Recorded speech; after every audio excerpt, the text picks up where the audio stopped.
Welcome back to day 9 of our 30 days of daily play. And I just have to say, if you're watching this live, I am loving all of your pages and reflections that you've been sharing in the chat. It's pretty incredible that we are all following the same prompt, but all of our pages look so different. It's almost like that's the whole point. So please keep sharing. It is really cool that we can build a community of creatively curious people from all over the world. So let's get started. So I want to quickly start by saying there was a really great conversation in the chat around writing in the book when we're kind of at the beginning of this very, very thick book. And that actually does impact the writing experience when there's nothing really sturdy on this side to help you out. And so I gave a few suggestions in our private chat. One of them was to get a book that's sort of a similar width as the one that we're working with. This is the Book of Alchemy by Salika Jawad, which I also highly recommend. It's a journal prompt book for just writing. And I'm going to actually pop that right underneath the page that I'm about to write on. And that is going to make sure that my wrist has something to support me and that there's a hard surface beneath me. You could also, let me switch this view for a second. You could also make sure that there's a little bit kind of peeking out along the bottom so that you definitely have that wrist support. So we know that we're going to be writing in this area. So now I have this nice thick book that's supporting my writing surface and it's also supporting my wrist. One of the most underrated benefits of art and writing is that it can actually help regulate our nervous system.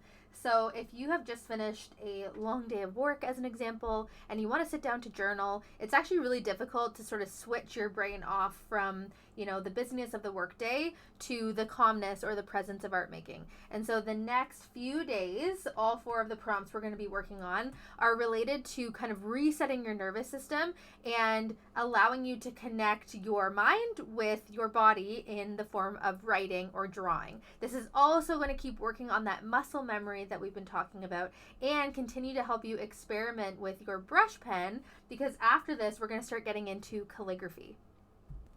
If you've taken any of my Mont Blanc inspired writing classes or maybe even an in-person calligraphy class with me, you know that I start all of my classes with this breathing exercise. This is also something I do before starting any of my own creative work to help get me in the right mindset for creating. It's my ritual. So rituals, routines, this is something we've been talking about again for the past week and a bit. If you missed that, you can just look at the Welcome to 30 Days of Daily Play, where we talk about making sure you define what your habits, routines, and rituals are. But in essence, a ritual is something that you do that kind of adds some meaning or some magic to art and writing, and that way you are encouraging yourself to keep coming back.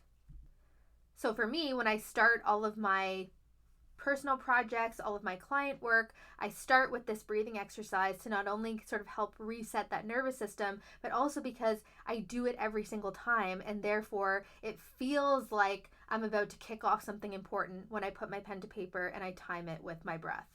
So what we're doing is drawing coils, breathing in for 5 seconds as you move in an upward motion, and then breathing out for 7 seconds as you move in a downward motion. Do this for 2 to 3 minutes. Now restart the timer and switch directions. So you're going to switch, instead of going down to up, you're going to go up to down. Now, if you have never done calligraphy before and you're still kind of getting used to your brush pen, don't worry about these thin and thick lines. However, if this is something you're a little bit familiar with, and again, you want to build that muscle memory, anytime you're moving in an upward motion, you'll use a thin line.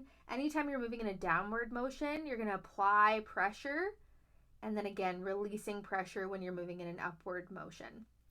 So if we were to do this without timing it to our breath, we would move pretty quickly. The whole idea behind tying it to your breath is slowing down, kind of focusing on the present moment, and again, bringing in some of that sensory experience that we've been working on for the past few days here. So watch me first, and then I will tag you in to set your own timer where you would be doing this for 2 minutes. So we're going to start in an upward motion, breathing in, breathe out, breathe in, breathe out, breathe in, breathe out,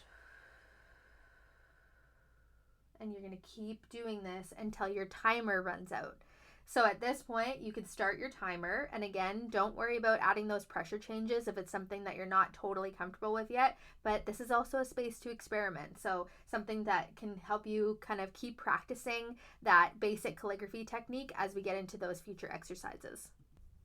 So once you finish that first set of coils with your 2-minute timer, you would set another timer, and we're going to switch directions. So I'll show you again here. So we're going to be starting with the down. Now breathe in, breathe out, breathe in, and out, and in, and out.